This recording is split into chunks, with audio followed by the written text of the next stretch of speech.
I'm City Council Member Keith Powers, representing District 4 here on the east side of Manhattan. Councilman, you know this park well. I do. You probably remember it as a child, I'm guessing. I do. What are your best memories of St. Vartan Park? Well, certainly where we're sitting right here today wasn't open, so we're now activated more space of it. And growing up and knowing this playground through most of my life, it's always been a big centerpiece of this community here in Kips Bay, Murray Ale. But also, we have activated it so much over the last 7 years I've been in office, including turfing it, updating the basketball courts, we're updating the playgrounds. We're trying to give it a lot more new life and also diversify the amount of uses that can happen here inside the park and the playground, and while also opening up spaces to making it more inviting for folks in the community to come and enjoy this beautiful park. Right. I'm going to be a little philosophical here. Why is green space important? Why is open space with nature important in this part of the city? Well, I think we have seen over the last few years how important these places are just to get away from the city even for a moment. But for green spaces like the one we're sitting in right now, they do bring you a little more harmony, and they bring you peace, and they give you a little bit of refuge. Give you an opportunity to be outside and actually enjoy it and have space to do that, where sometimes we're so cramped here in the cities. But even the playgrounds and the parks behind us are just places where families are coming to play and take advantage of space, and we need that for obviously kids and families, places for them to go and have recreational space and playgrounds. But even for this area that we're sitting in the green area, it's a nice little refuge away from the city, even though we're surrounded by cars and Manhattan. It's nice to have a little space where you can take one step away from your everyday life and come enjoy it. Great. You've been such a great supporter and proponent of this park. Talk about the turf, because that's really changed the look, feel, and functionality of the park. So many of our playgrounds, the ones I know from growing up that were where most people in this neighborhood were going to play, have always used concrete, unwelcoming, uninviting spaces. Sure, yes, plenty of opportunities to do things like play basketball and use them for purposes. Sometimes you have to adapt to your own behavior to play, baseball on concrete, things like that. But we had the simple revelation a few years ago. What if we actually activate these spaces to be more diverse, to be more comfortable and more supportive, but also activate uses that didn't make a lot of sense here in the past. So not only St. Vartan's Park, but other parks around the east side, we have added turf. We've in some cases upgraded their basketball courts and done other things here to make them more modern and more inviting, honestly. And the days of driving past here and looking into this huge park and seeing people trying to make the best out of a concrete playground, those days are over. We now have made it so that you can really play soccer on here in the format you're supposed to be playing soccer here. We can invite recreational leagues in here and make it more diverse for people that live in this area. A few years ago, Alliance for Kips Bay and Community Board 6 were instrumental in getting an open street trial here. I helped out. I thought it was successful. We haven't been able to get that open street. I know you're supportive. Can you talk about why that's important and maybe some of the challenges and how people in the park community can help make that happen? Sure, absolutely. It was during COVID we had adapted to the strategy, which we did in a lot of areas, of creating new policies and strategies, which is to close down some of our city streets and invite people from the community to come out and use those spaces. Even a space like this, which is spacious and welcoming, people were still COVID conscious then, so they wanted a little more space, extra places. We're also trying to add diversification of what's available. Maybe a parent wants to ride a bike and teach your kid how to ride a bike and have space to do that maybe isn't available when people are playing sports or in the park. So we're trying to diversify the spaces. And in this particular instance, we saw a lot of open space with one street going through it and a neighboring school. It felt like it was such a good opportunity, and still is, to make this all about play and recreation and not have the street just going right through it. But we're still having engaged in that conversation, and we're going to try to activate as much space as we can in this area so families have as much space to use with a lot of diversity of uses. Now, St. Vartan Park Conservancy and others, I know Alliance for Kips Bay, Community Board 6, we're there too. So we hope we could work together as a community to make that happen. The other spaces over the Queens Midtown Tunnel, beautiful green space. I think you know St. Vartan Park Conservancy is one of those that said we're willing to steward that for free, just like we do this beautiful garden. and you have been instrumental in trying to make some change there. Can you talk about, again, what can the community do to make that potentially happen? Sure. Look, in a lot of these spaces, including the open streets, including the space you mentioned, we are trying to have a bigger imagination about spaces in our neighborhood.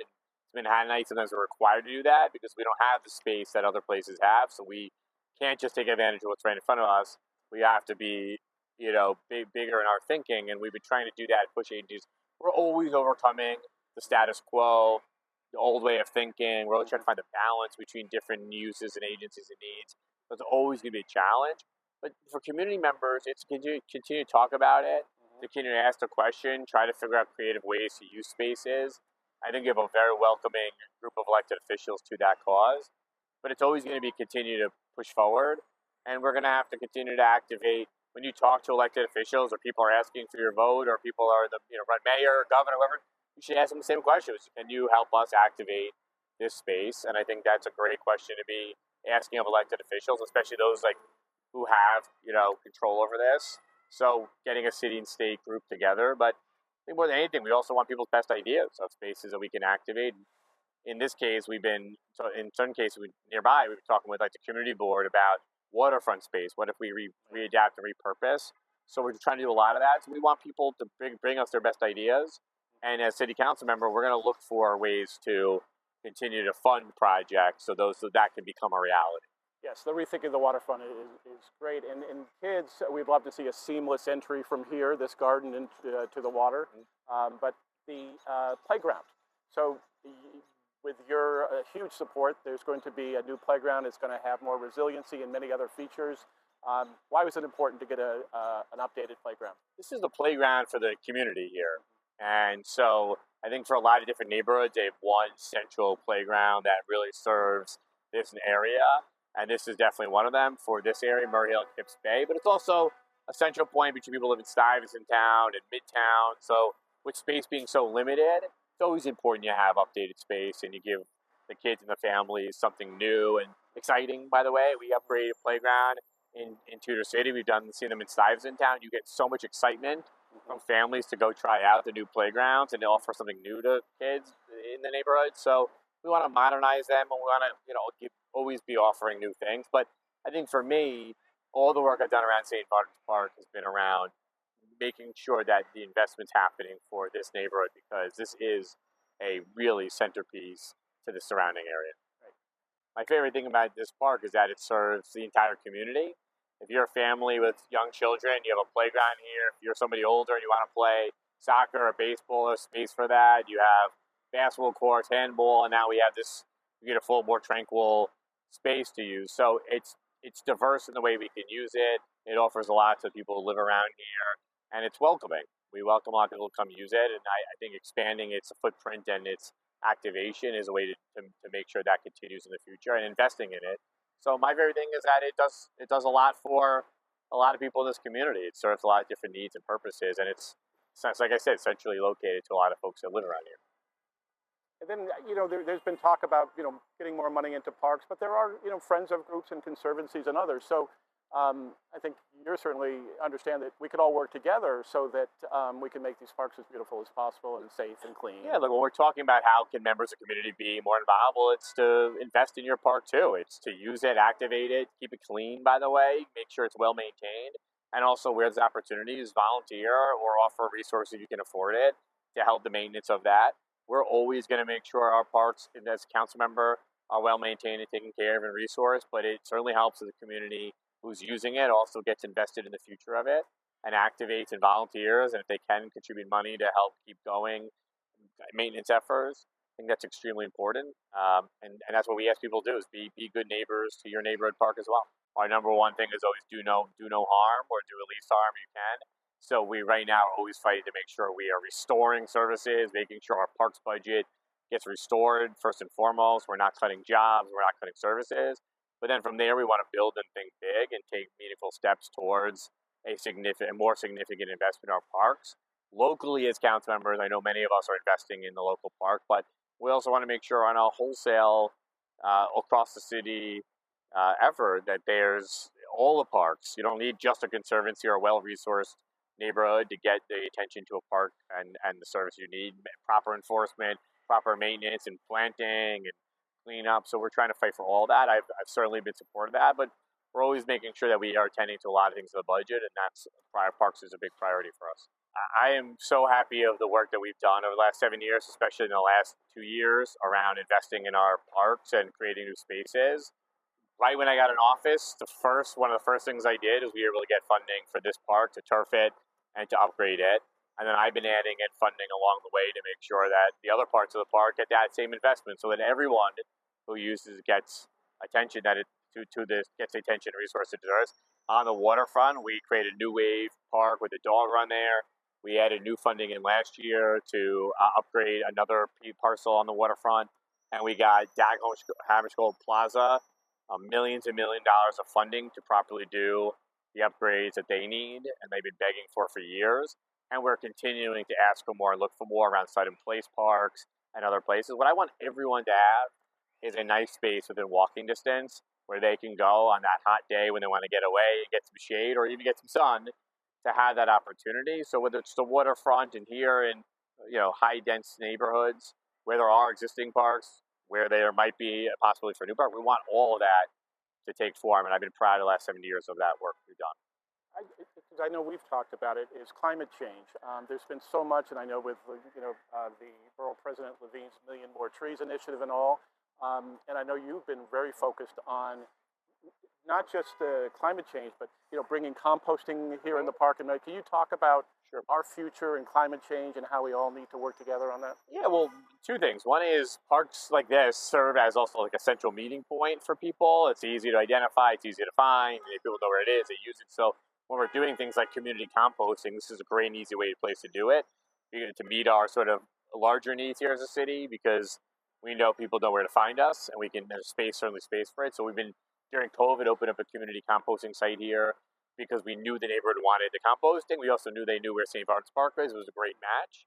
But beyond that, these parks are obviously opportunities to invest in our long-term future around climate change and reducing emissions, improving our air quality, and much more. I also think as New Yorkers, where we're just so desperate to get out of the house sometimes, especially on those beautiful days, and find the right spaces for us to do that. So for a lot of folks, they will use the waterfront or they'll use a park like this as their place on a beautiful day on the weekend to get away. And we want to offer that to New Yorkers deserve that too. We shouldn't just be crammed in our apartments. We should have a opportunity, right, to walk out the door and walk nearby to find that beautiful part of the city that we want to spend time. That walkability is so important. That's really a part of a community, is to have that walkability and feel like you can just walk or take a bike to your local park like you're in the suburbs. And look, I think there's a lot of evidence too that if you're like a business or a building or a person who's looking for a place to live, being located near a park is going to enhance the quality of life for you. It's going to be more appealing to be there if you have great open space nearby. So for somebody who lives here, it's going to only make this even more of a place you want to stay and live. If you can go meet your kids' classmates down at the park, if you have a nice open space to teach your kid how to play sports, those are things that we need as anyone, including New Yorkers. So we have to invest in it. Look, for so many people who leave the city, they can walk right outside their door and they can go into their backyard. They can walk outside and play in their street. They can go down to the school across the street and use it. We have such more limited opportunities to be able to do that.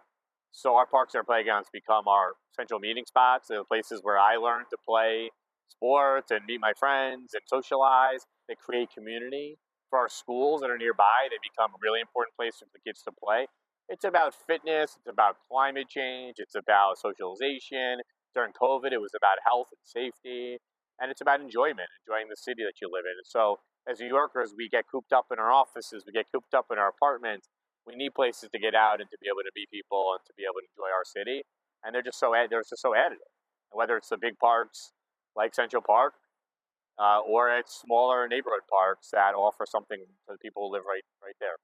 Yeah, look, for St. Vartan's Park, the work continues. We have to continue to always make sure we don't just do one thing and stop there. We have to continue to take care of maintaining these parks, renovating them, giving something back, listening to the community about what they want to see here, and offering more opportunities to them. That's what's so important about our jobs. It's not just investing, but also maintenance and creating new spaces.